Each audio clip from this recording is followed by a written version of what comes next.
കേരള രാഷ്ട്രീയത്തിൽ വീണ്ടും ചർച്ചയായി മാറിയിരിക്കുകയാണ് ബിഗ് ബോസ് താരം അഖിൽ മാരാർ. ഏറെ നാളായി കോൺഗ്രസ് പാളയത്തിൽ സ്ഥാനാർത്ഥിത്വത്തിനായി ചർച്ചകൾ നടത്തിയിരുന്ന അഖിൽ മാരാർ അപ്രതീക്ഷിതമായി നിലപാട് മാറ്റി കിഴക്കമ്പലം 2020യുടെ ഭാഗമാകാൻ ഒരുങ്ങുന്നതായാണ് ഏറ്റവും പുതിയ റിപ്പോർട്ടുകൾ. NDA സഖ്യത്തിന്റെ ഭാഗമായി 2020 ടിക്കറ്റിൽ അദ്ദേഹം മത്സര രംഗത്തിറങ്ങിയേക്കും. 2020 chief coordinator Sabu M Jacob ഇന്ന് വൈകിട്ട് കൊച്ചിയിൽ അടിയന്തര വാർത്താ സമ്മേളനം വിളിച്ചിട്ടുണ്ട്. ഈ കൂടിക്കാഴ്ചയിൽ അഖിൽ മാരാർക്ക് പാർട്ടി അംഗത്വം നൽകുന്നത് സംബന്ധിച്ച ഔദ്യോഗിക പ്രഖ്യാപനം ഉണ്ടാകുമെന്നാണ് കരുതപ്പെടുന്നത്. 2020യും BJPയും ഉൾപ്പെടുന്ന NDA സഖ്യത്തിന്റെ കരുത്തുറ്റ മുഖമായി മാരാറെ അവതരിപ്പിക്കാനാണ് നീക്കം. അഖിൽ മാരാറുടെ ജന്മനാടായ കൊട്ടാരക്കരയിൽ തന്നെ അദ്ദേഹത്തെ സ്ഥാനാർത്ഥിയാക്കാനാണ് NDA ആലോചിക്കുന്നത്. കൊട്ടാരക്കര മണ്ഡലത്തിൽ അഖിലിനുള്ള വ്യക്തിപരമായ സ്വാധീനവും യുവാക്കൾക്കിടയിലെ സ്വീകാര്യതയും വോട്ടാക്കി മാറ്റാമെന്ന് മുന്നണി കണക്ക് കൂട്ടുന്നു. ഇടതുപക്ഷത്തിന്റെ കോട്ടയായ കൊട്ടാരക്കര പിടിച്ചെടുക്കാൻ ഒരു സർപ്രൈസ് സ്ഥാനാർത്ഥി വേണമെന്ന തീരുമാനമാണ് അഖിലിലേക്ക് എത്തിയത്. യൂത്ത് കോൺഗ്രസ് പാരമ്പര്യമുള്ള അഖിൽ മാരാർ കഴിഞ്ഞ നിയമസഭാ തിരഞ്ഞെടുപ്പിൽ UDFനായി സജീവമായി രംഗത്തുണ്ടാകുമെന്ന റിപ്പോർട്ടുകൾ ഉണ്ടായിരുന്നു. പ്രതിപക്ഷ നേതാവ് VD സതീശൻ, രമേശ് ചെന്നിത്തല എന്നിവരുമായി അടുത്ത ബന്ധം പുലർത്തിയിരുന്ന അദ്ദേഹം സ്ഥാനാർത്ഥിത്വത്തിനായി ചർച്ചകൾ നടത്തിയിരുന്നു. എന്നാൽ സീറ്റ് വിഭജനത്തിൽ ധാരണയാകാത്തതും ഗ്രൂപ്പ് പോരുകളും അഖിലിനെ അതൃപ്തനാക്കി. കോൺഗ്രസ് നേതൃത്വവുമായി തെറ്റിയതിനു പിന്നാലെ VD സതീശനെ ലക്ഷ്യം വെച്ച് അഖിൽ മാരാർ നടത്തിയ ഫേസ്ബുക്ക് പോസ്റ്റ് വലിയ വിവാദമായിരുന്നു. പ്രധാനമന്ത്രിയെ കണ്ട കാന്തപുരം അബൂബക്കർ മുസ്ലിയാരെ സതീശൻ വിമർശിച്ചതിന് എതിരെയാണ് അഖിൽ രംഗത്തെത്തിയത്. മതപണ്ഡിതർക്കില്ലാത്ത ആവലാതി എന്തിനാണ് പ്രതിപക്ഷ നേതാവിന് എന്നായിരുന്നു അഖിലിന്റെ ചോദ്യം.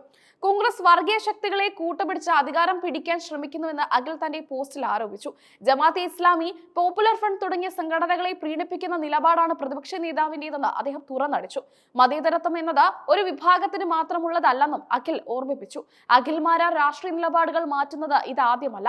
പണ്ട് യൂത്ത് കോൺഗ്രസിൽ പ്രവർത്തിച്ചിരുന്ന അദ്ദേഹം പിന്നീട് BJPയുമായി സഹകരിച്ചിരുന്നു. ബിഗ് ബോസ് വിജയത്തിന് ശേഷം വീണ്ടും കോൺഗ്രസ് വേദികളിൽ പ്രത്യക്ഷപ്പെട്ടു തുടങ്ങിയെങ്കിലും ഇപ്പോൾ 2020 വഴി NDA പാളയത്തിൽ എത്തി നിൽക്കുകയാണ്. സമൂഹ മാധ്യമങ്ങളിൽ ദശലക്ഷക്കണക്കിന് ഫോളോവേഴ്സ് ഉള്ള അഖിൽ മാരാറെ പ്രചരണത്തിന് ഉപയോഗിക്കുന്നത് ഗുണകരമാകുമെന്ന് BJPയും 2020യും കരുതുന്നു.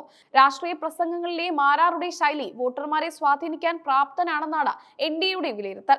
കൊട്ടാരക്കരയിൽ മത്സരിക്കുക എന്നത് അഖിലിനെ സംബന്ധിച്ച് വലിയൊരു വെല്ലുവിളിയാണ്.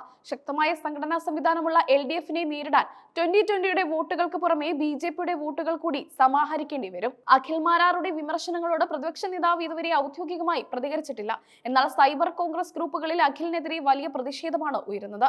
അവസരവാദി രാഷ്ട്രീയം കളിക്കുകയാണ് മാരാർ എന്നാണ് കോൺഗ്രസ് അനുഭാവികളുടെ ആരോപണം. കിഴക്കമ്പലത്തെ വികസന മാതൃക കൊട്ടാരക്കരയിലേക്കും എത്തിക്കുമെന്ന വാഗ്ദാനമാകും അഖിൽ മാരാർ മുന്നോട്ട് വെക്കുക. രാഷ്ട്രീയത്തെക്കാൾ ഉപരിയായി വികസനത്തിന് മുൻഗണന നൽകുന്ന 2020 നിലപാടുകൾ തനിക്ക് അനുയോജ്യമാണെന്ന് അദ്ദേഹം നേരത്തെ സൂചിപ്പിച്ചിരുന്നു.